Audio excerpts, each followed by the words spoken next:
बार बार मुड़ करके आपकी तरफ देख रहा था, पर एक बार भी आपने मुझे बेटा कह करके नहीं बुलाया, बेटा कह करके नहीं पुकारा।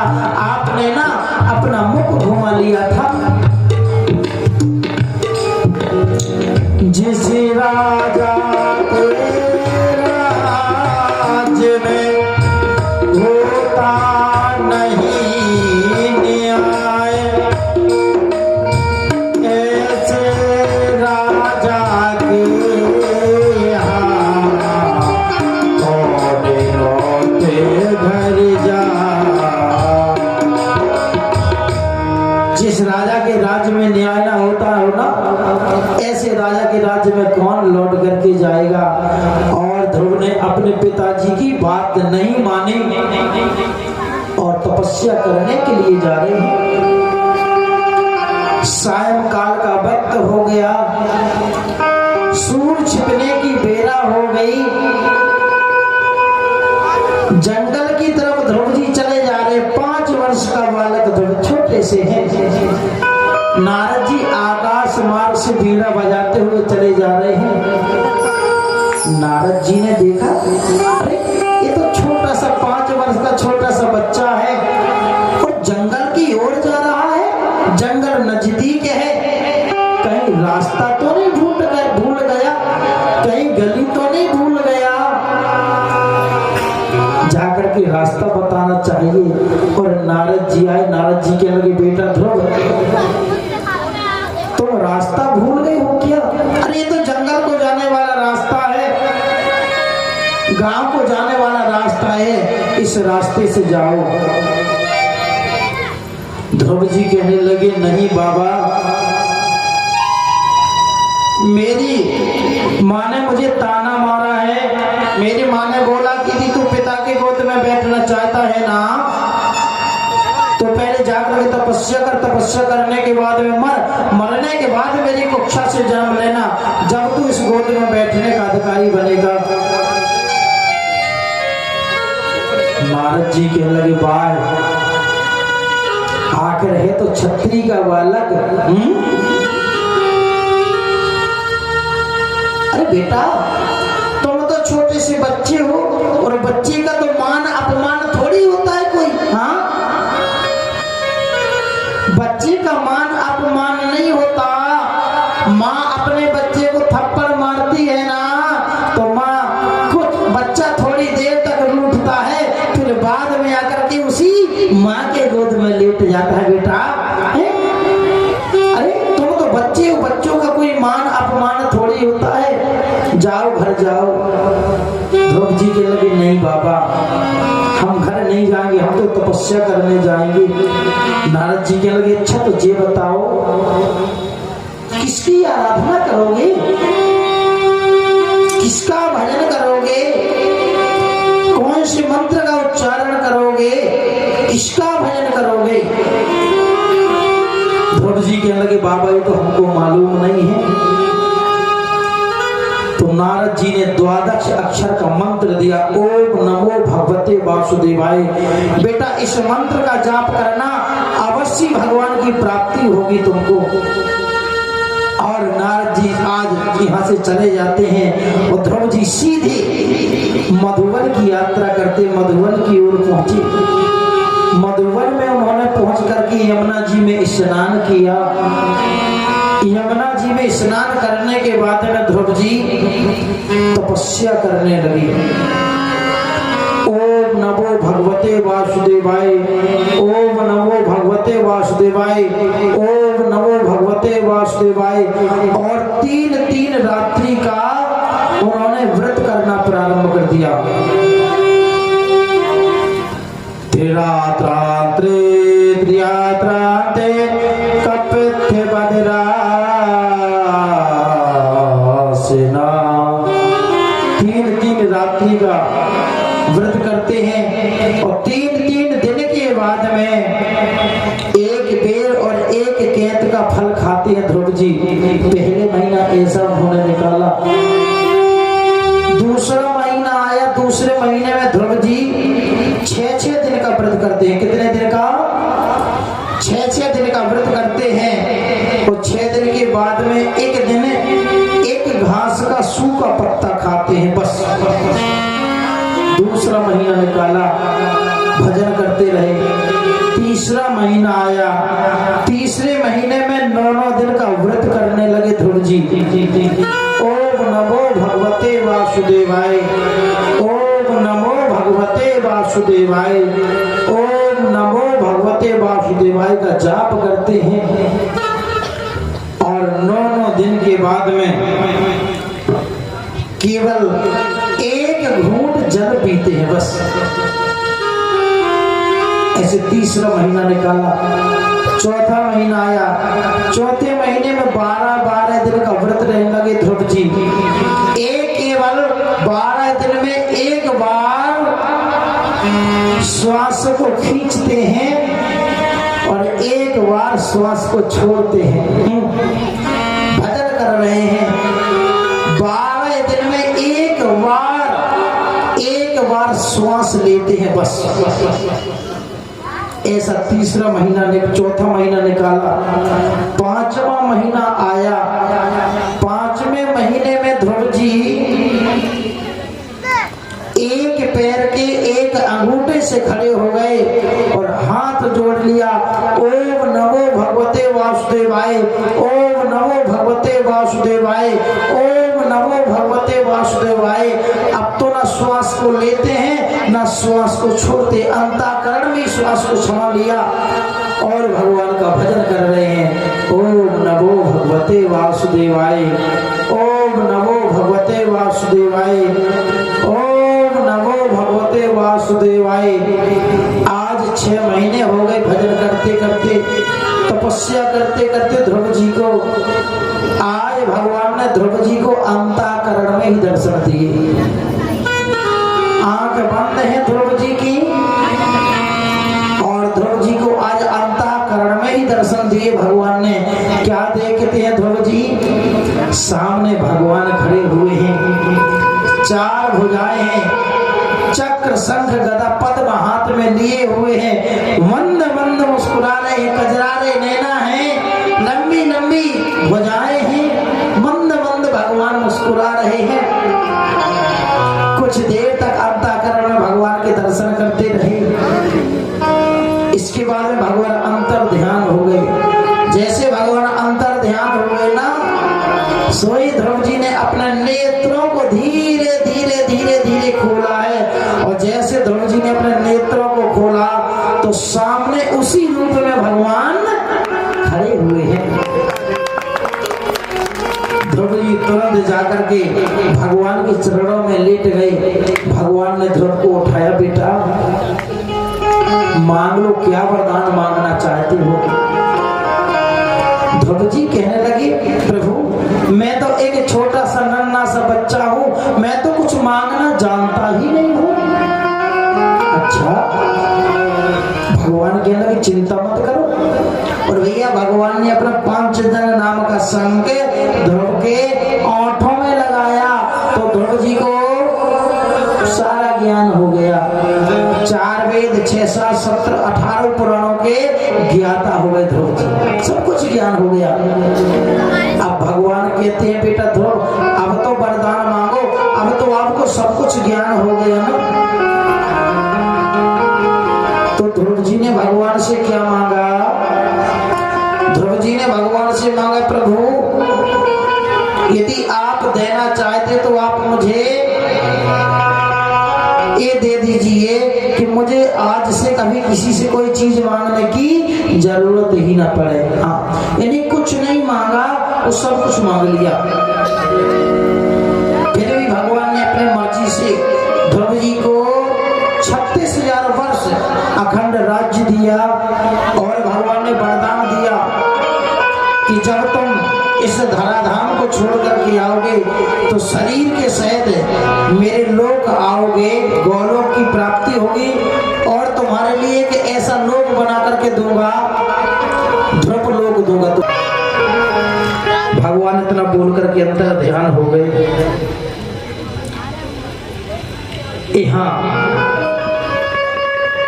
भगवान आज अपने घर जाने के लिए तैयार हो, ध्रुव जी अपने घर जाने के लिए तैयार हो रहे हैं। चलने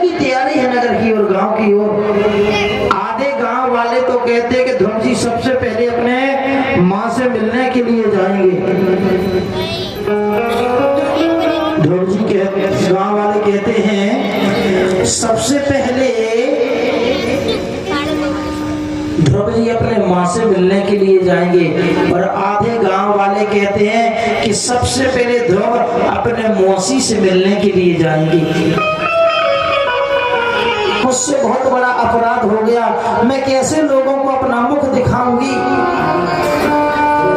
6 महीने तक ध्रुव की मौसी ने महलों के दरवाजे नहीं खोले, महलों के बाहर नहीं निकली।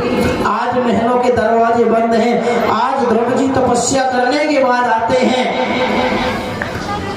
और दरवाजे पर आकर के अपने मौसी को आवाज लगाते हैं कि मौसी द्वार खोल दे, नियायरी तेरो लाल, जननी तेरी मत करो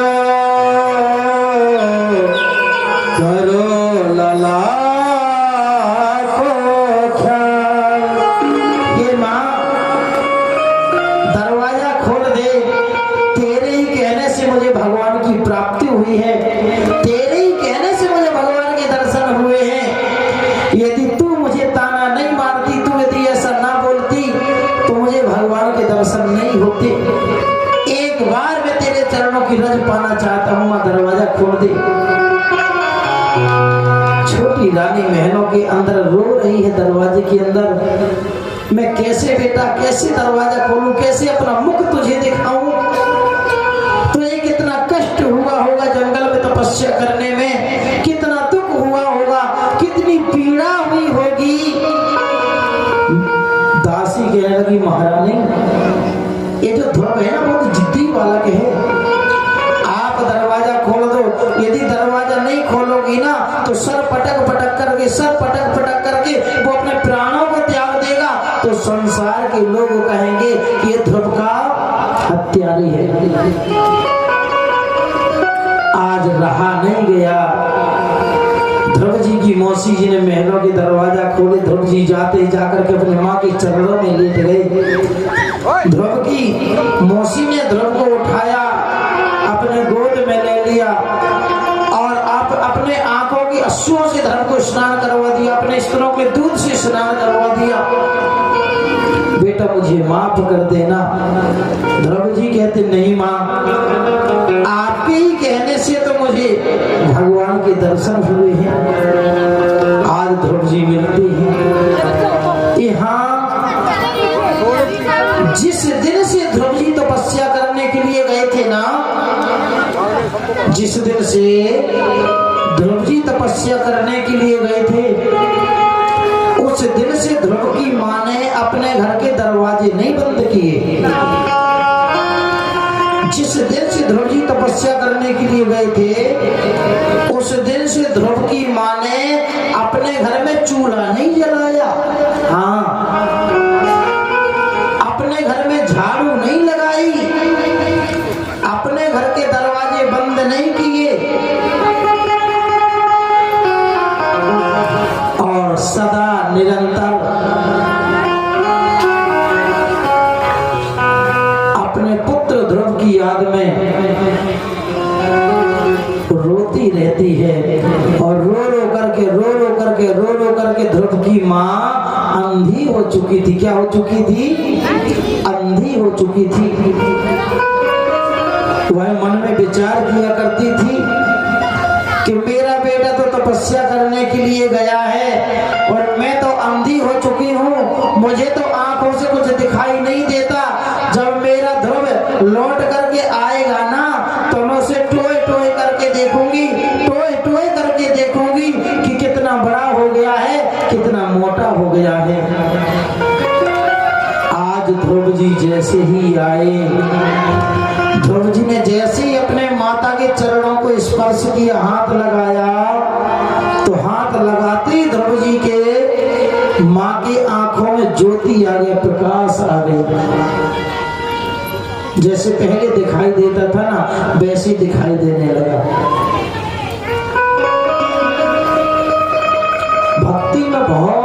शक्ति होती है, भक्ति में बहुत ताकत होती है, पर हम आप करना नहीं चाहते, हम आप पाना नहीं चाहते। भक्ति की कोई उम्र नहीं होती, भजन करने की कोई आयु नहीं होती, भजन करने की कोई उम्र नहीं होती। ऐसा नहीं है कि हम खाली बुढ़ापे में ही भजन करेंगे।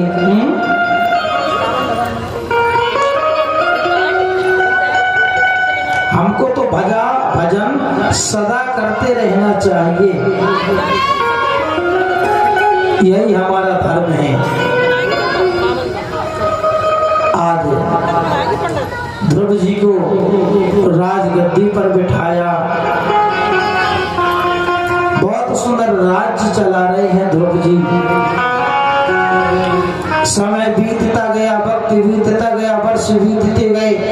एक दिन ध्रुव का छोटा भाई उत्तम शिकार खेलने के लिए गया हिमालय की ओर, जहां कुछ यक्षों ने ध्रुव जी का वध कर दिया, ध्रुव जी के भाई को मार दिया, उत्तम को वध कर दिया।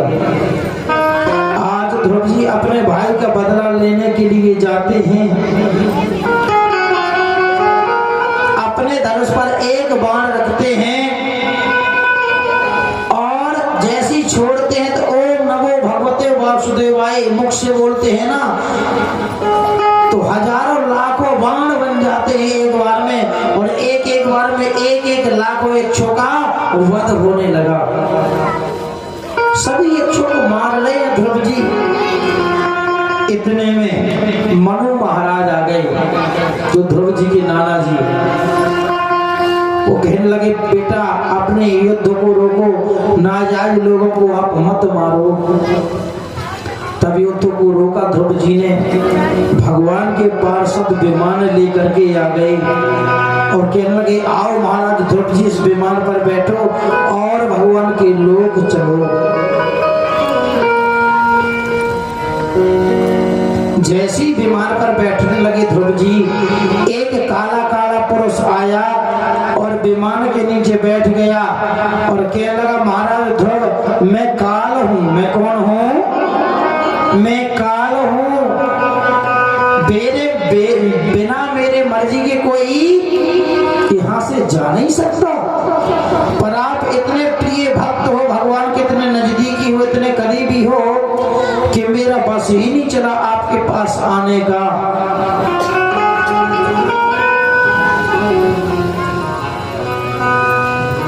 आज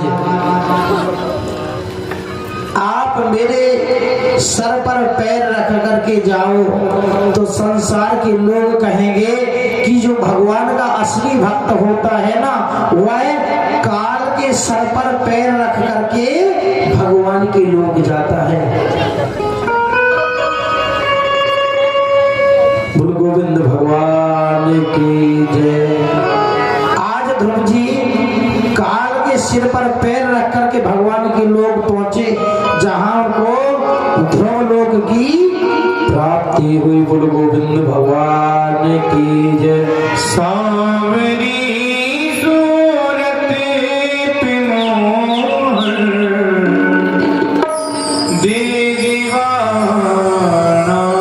हो गया। सांवरी सूरत पिमोहर दीवाना हो गया। सांवरी सूरत पिमोहर दीवाना हो गया। दीवाना हो गया मेरा दिल, दीवाना हो गया। दीवाना हो गया मेरा दिल, दीवाना हो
कुछ आगे नहीं आते घर से?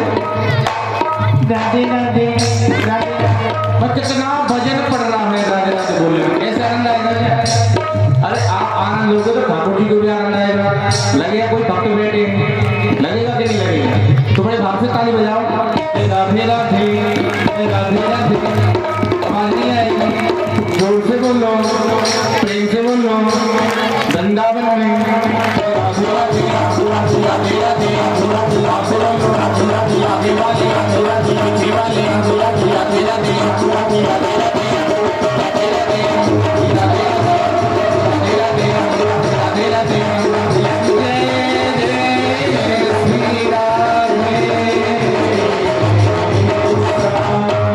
लेकिन और जोर से, लेकिन और जोर से, लेकिन और जोर से, राधे राधे। ऋषभ देव भगवान के 100 पुत्र हुए। कितने हुए? बोलो भैया, कितने पुत्र हुए ऋषभ देव भगवान के? 100 पुत्र हुए। सबसे बड़े पुत्र का नाम भरत हुआ। पर ऋषभदेव भगवान को ना राज्य में सुख नहीं मिला। ये राजा हैं, इनको सुख नहीं मिला, राज्य में सुख नहीं समझा इन्होंने। हाँ, राज्य में सुख नहीं समझा इन्होंने, तो ये राज्य अपने बड़े बेटा भरत जी को सौंपते हैं। राजगद्दी पर बिठाया, राजा बनाया भरत जी को, और जंगल की ओर निकल गए। राज्य इन्होंने त्याग दिया। हाँ, एक तो होता है छोड़ना, एक होता है त्यागना। त्यागने का मतलब कि हाथ ही नहीं लगाना, कोई मोह ममता नहीं, कोई मतलब ही नहीं राज्य से। और कैसे राज्य त्यागा? ना तो एक लंगोटी पहने हुए थे और कपड़े नहीं थे शरीर में, ना रस्सी हाथ में ली, ना लोटा हाथ में लिया, ना दूसरी लंगोटी ली, ना कम्बल लिया, कुछ भी नहीं लिया। एक लंगोटी पहने हुए थे, वही लंगोटी पहन करके चले गए। जंगल में से जा रहे हैं। आपने देखा होगा जंगल में बड़ी बड़ी झाड़ियां रहती हैं, और जो उनकी लंगोटी थी ना, वो भी उनके पास नहीं रही और वो निर्वस्त्र हो गए। यहीं से जैन धर्म की शुरुआत हुई। जो जैन होते हैं ना, जैनी, पहले जैन धर्म नहीं था, यहीं से जैन धर्म की शुरुआत हुई। यहाँ भरत जी भी बहुत सुंदर राज्य चला रहे हैं। पिताजी तो राज्य त्याग करके चले गए, भरत जी भी बहुत सुंदर राज्य चला रहे हैं, पर भरत जी ने भी राज्य में सुख नहीं समझा। हाँ, क्या नहीं समझा? भरत जी ने भी राज्य में सुख नहीं समझा। और भैया भरत जी भी नहीं भाई राज्य त्याग दिया, राज्य छोड़ दिया। राज्य त्याग करके भरत जी भी जंगल की ओर निकल गए और बाबा जी बन गए, संत बन गए।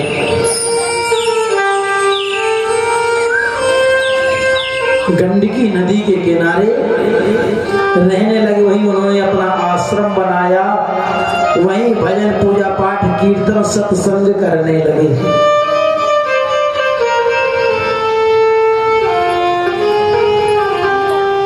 एक दिन गंडकी नदी के किनारे स्नान करने के लिए भरत जी गए। एक सामने से नदी के उस तरफ से एक हिरनी भागते हुए चली आ रही थी। वो गर्भवती थी। जंगल का बड़ा जानवर उसका पीछा कर रहा था। वो अपने प्राण बचाने की हिरनी भागते हुए चली आ रही थी। आगे जाकर के देखा तो नदी जल है, और पीछे मुड़कर के हिरनी ने देखा तो शेर पीछे लगा हुआ है। पीछे यदि लौटती है या खड़ी होती है तो शेर खा जाता। तो हिरनी ने अपने प्राण बचाने के लिए नदी में, जल के ऊपर से नदी में छलांग लगा दी। नदी में छलांग लगाई, वो गर्भवती थी, उसका बच्चा पतित हो गया। हिरनी ने छलांग तो लगा दी, जल से निकल के बाहर तो चली गई, पर उसने बच्चे को जन्म दिया ना तो बहुत पीड़ा हुई, कष्ट हुआ और हिरनी के प्राण चले गए, मृत्यु हो गई हिरनी की। मृग का जो बच्चा छोटा सा था ना जो पैदा हुआ वो जल में डूबने लगा। भरत जी बगल में किनारे में बैठे हुए थे। भरत जी ने देखा इधर तो कोई नहीं इसको बचाने वाला, ये तो बच्चा मर जाएगा जल में डूब करके। भरत जी उस बच्चे को जल से निकाल करके बाहर लाए,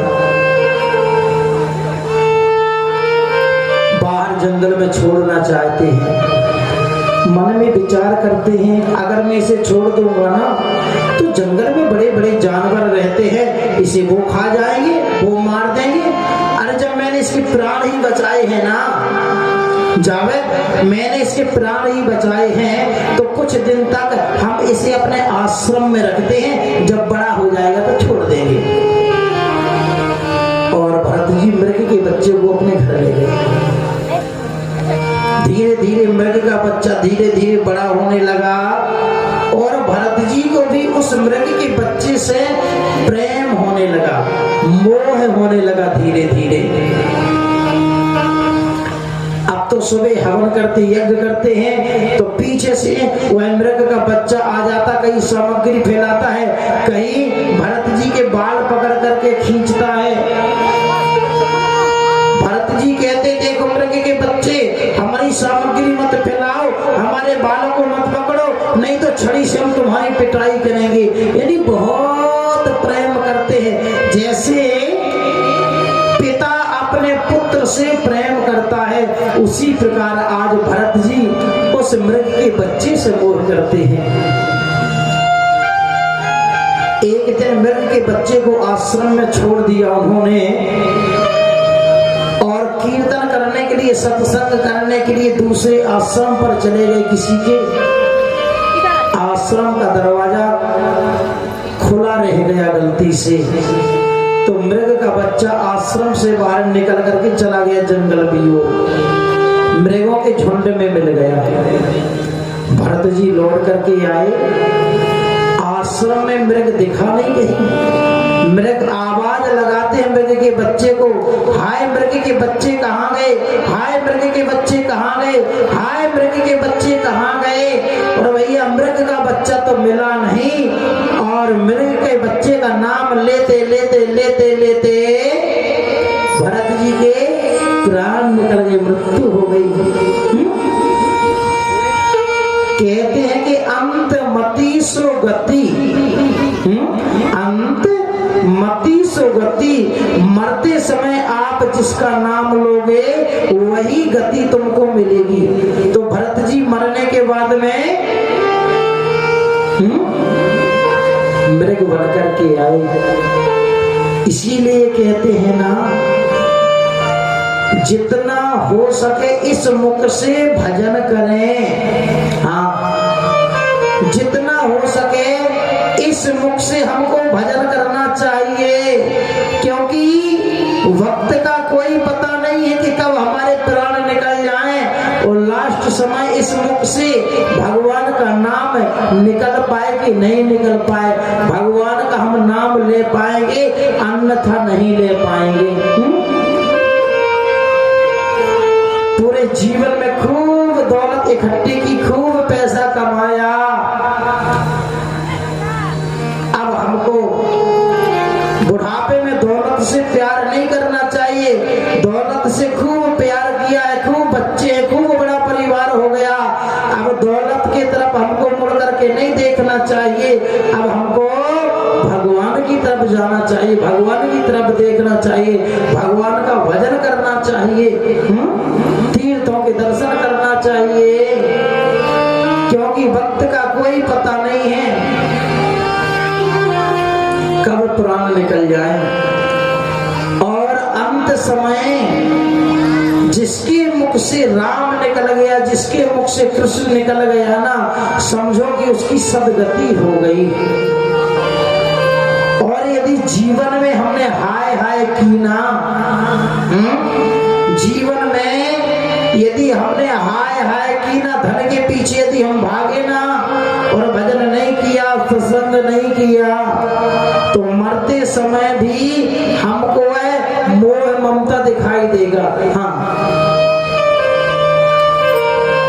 इसीलिए सब कुछ जरूरी है, पर उसके साथ साथ भगवान का भजन भी जरूरी, भगवान का नाम भी जरूरी है, ताकि लास्ट समय हमारे इस मुख से भगवान का नाम निकले। भरत जी को अंत समय भरत जी के मुख से हाय मृग निकला, तो अगले जन्म में भरत जी मृग बन करके आए, मृग योनि में आए। पर भरत जी को सब कुछ पता है कि मैं पहले राजा था, राज्य में सुख नहीं मिला, महात्मा बन गया, मेरे मृग के बच्चे के मोह में फंस गया, तो आज मैं मृग बन करके आया हूं।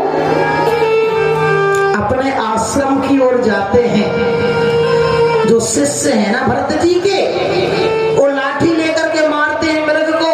आए मृग, हमारे गुरुजी मृग के चक्कर में मर गए, मृग के चक्कर में उनके प्राण निकल गए। वो मृग हमारे बार बार आश्रम का चक्कर लगाता है, बार बार हमारे आश्रम की तरफ ये मृग आता है अंदर बार बार।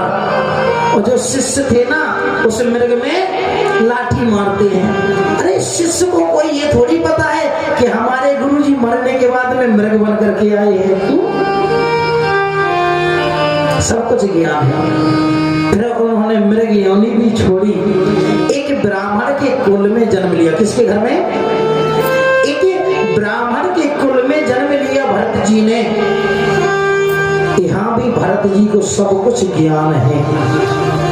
पहले में राजा था, राज्य में सुख नहीं मिला, महात्मा बन गया, एक मृग के बच्चे के मोह में फंस गया, तो मुझे मृग योनि में आना पड़ा। अब मैंने मृग योनि छोड़ी है, अब मैंने ब्राह्मण के कुल में जन्म लिया है, अब ना मैं खूब भगवान का भजन करूंगा। धीरे धीरे वह बालक बड़ा हुआ, तो यहाँ भी भरत जी का नाम भरत ही पड़ गया। क्या पड़ा नाम?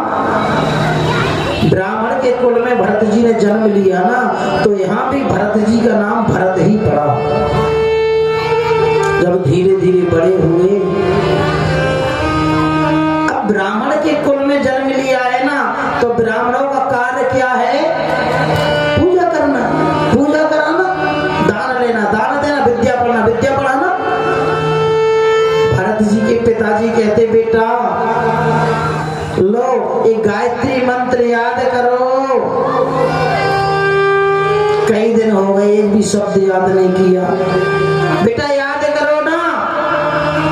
भरत जी मन में विचार करते हैं, यदि मैं मंत्र याद कर लूंगा ना, तो मेरे पिताजी कहेंगे जाओ उस गांव में पूजा करा करके आओ, जाओ उसके घर में पूजा करा करके आओ। मैं भजन कब कर पाऊंगा? मैं पूजा कराता रहूंगा तो। इसलिए कुछ नहीं सीखना। सुबह सुबह माता जी कहती है, बेटा ओम बोलो, ओम भू ओम भुआ ओम जना ओम तपः। भरत जी उल्टा कहते, बोले नहीं माँ, ये तो आप ना अशुद्ध मंत्र बोल रही हो, ये गलत मंत्र बोल रही हो। असली मंत्र तो ये है, माता जी लड्डू लाओ, माता जी पुआ लाओ, माता जी कचौड़ी लाओ, माता जी बर्फी लाओ, माता जी लड्डू लाओ। असली मंत्र तो ये है ना। यानी मूर्खों जैसे काम करते हैं, जड़ों जैसे काम करते हैं, तो इनका नाम पड़ गया जड़ भरत। क्या नाम पड़ गया? जड़ भरत नाम पड़ गया। अब भैया धीरे धीरे धीरे धीरे भरत जी बड़े हुए। घर वाले कोई काम के लिए बोलते हैं ना, वही काम उल्टा कर देते हैं। घर वाले काम के लिए बोलते नहीं हैं, क्योंकि जिस काम के लिए बोलते हैं वही काम और बिगाड़ कर उल्टा करके और चले जाते हैं। काम और बिगाड़ देते हैं, काम और बढ़ा देते हैं। इसलिए घर वालों ने काम करवाना बंद ही कर दिया। अब तो भैया भरत जी कुछ काम नहीं करते, बैठे रहते हैं। कहीं इसके दरवाजे पर बैठते, कहीं उसके चबूतरे पर बैठते, कहीं उसके चबूतरे पर बैठते हैं। और भैया भरत जी खूब मोटे ताजे हो गए। कितने? भरत जी खूब मोटे ताजे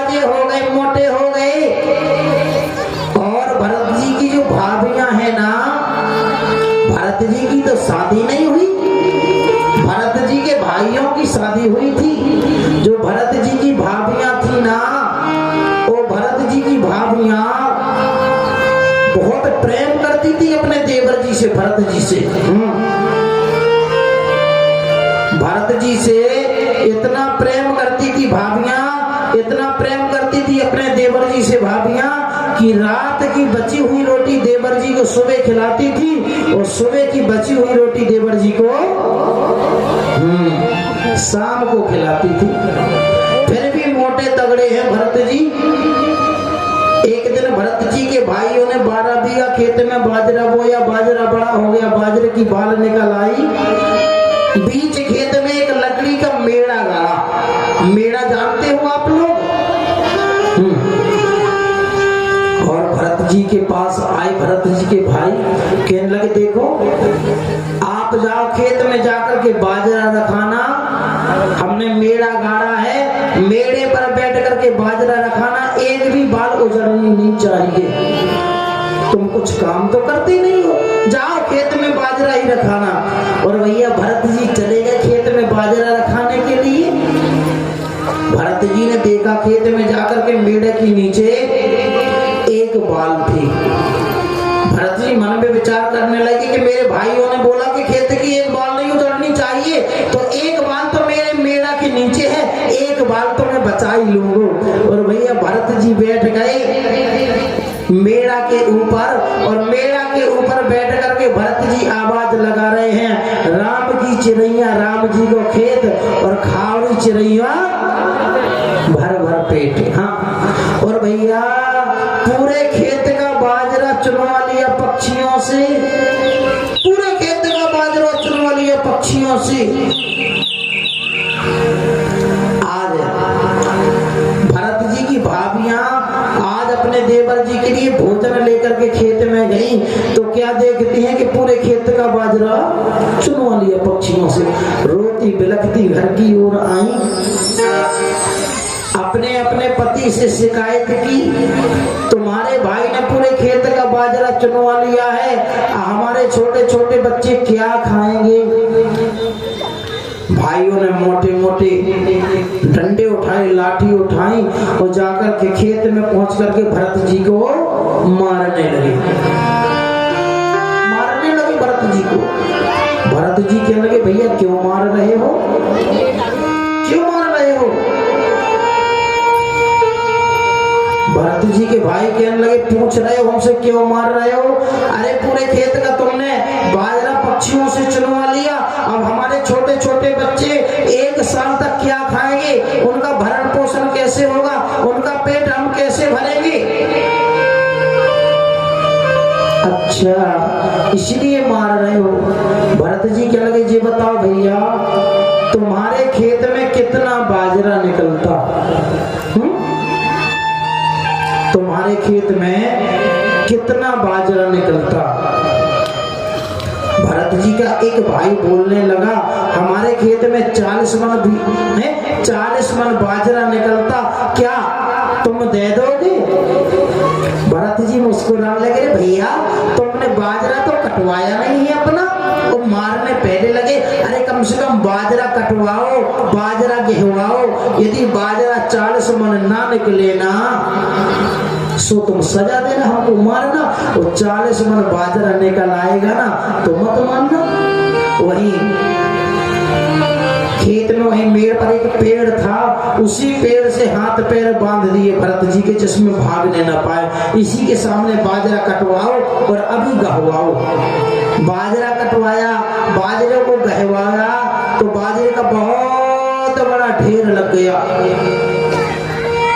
सारे पक्षियों ने बाजरा चुन लिया था, फिर भी बाजरे का बहुत बड़ा ढेर लग गया। और भैया भरत जी के भाइयों ने नापना शुरू कर दिया, 1 2 3 4 5 6 7 8 9 10 यानी 40 मन बाजरा नाप लिया, फिर भी कम ढेर नहीं हुआ। और ईमानदार भाइयों ने ना 41 में नंबर लगा दिया। लालच बढ़ गया कि थोड़ा और 1 2 बार। हाँ सोई भरत जी ने हाथ पकड़ लिया, बस भैया तुमने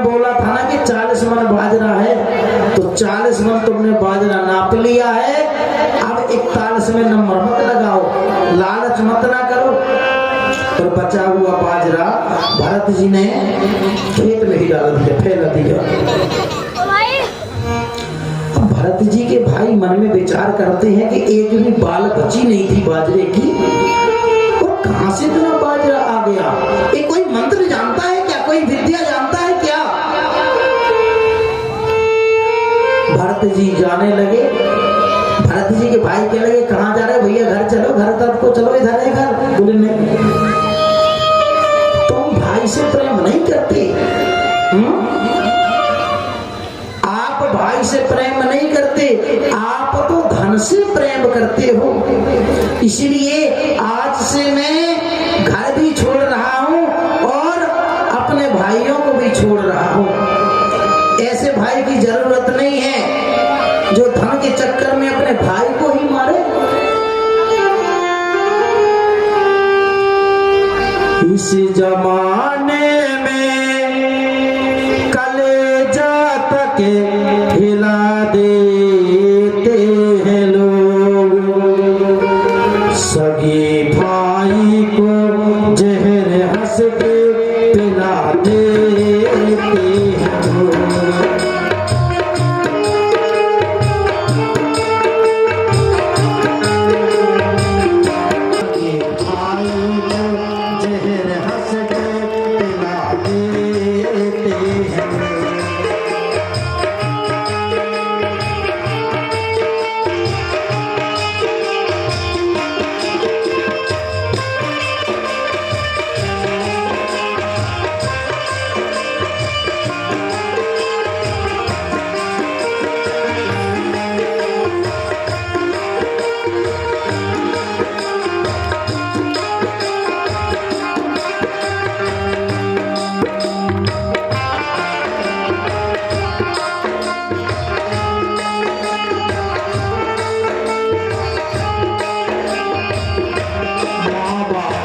तुम्हें जगी हो जियारो तेरी कारो तेरे कारो कारो ठिठोर लगाए दो सारो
चिंता मत करो, मैं आपको 3 पैर भूमि देने के लिए तैयार हूँ।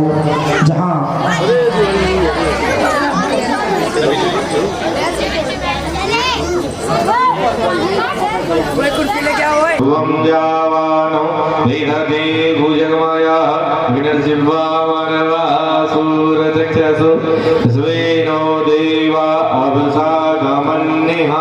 भद्रं कर्णेभिः शृणुयाम देवा भद्रास्येम सर्वजगत्राः। मंगलम भगवान विष्णु मंगलम गरुड़ध्वज मंगलम पुंडरीकाक्ष मंगलायस्तनो हरि कंदद्वारां दरादर्शां नित्यपुष्टां करीश्री ईश्वरीं सर्वभूतानां तामिहो भवे श्रियं महा। जी राधे। इसके बाद में सभी माताएं बने आप लोग ना एक एक करके बारी बारी से सभी लोग आते जाओ भगवान का पूजन करने के लिए, और पूजन करके यही पीछे से निकलते जाएंगे परिक्रमा करते हुए अपने स्थान पर सभी लोग बैठते जाएंगे। श्री राधे। जो आगे बहने बैठी आप लोग पहले आगे वाली माताओं में पूजन करने के लिए आओ, पर धीरे धीरे बारी बारी पीछे वाली माताएं बने आती जाएगी पूजन करने के लिए।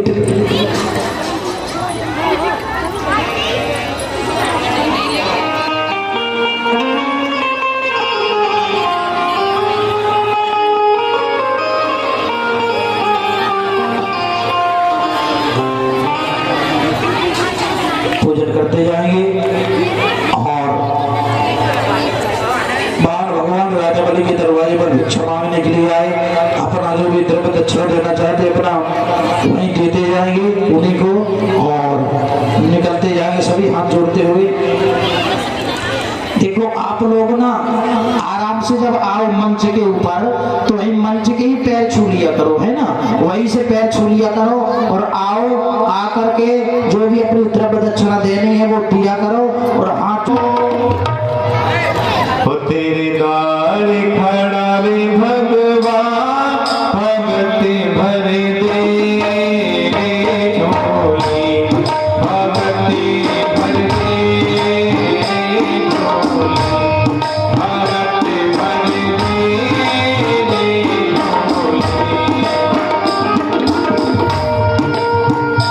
तेरा होगा बड़ा एहसान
देवाय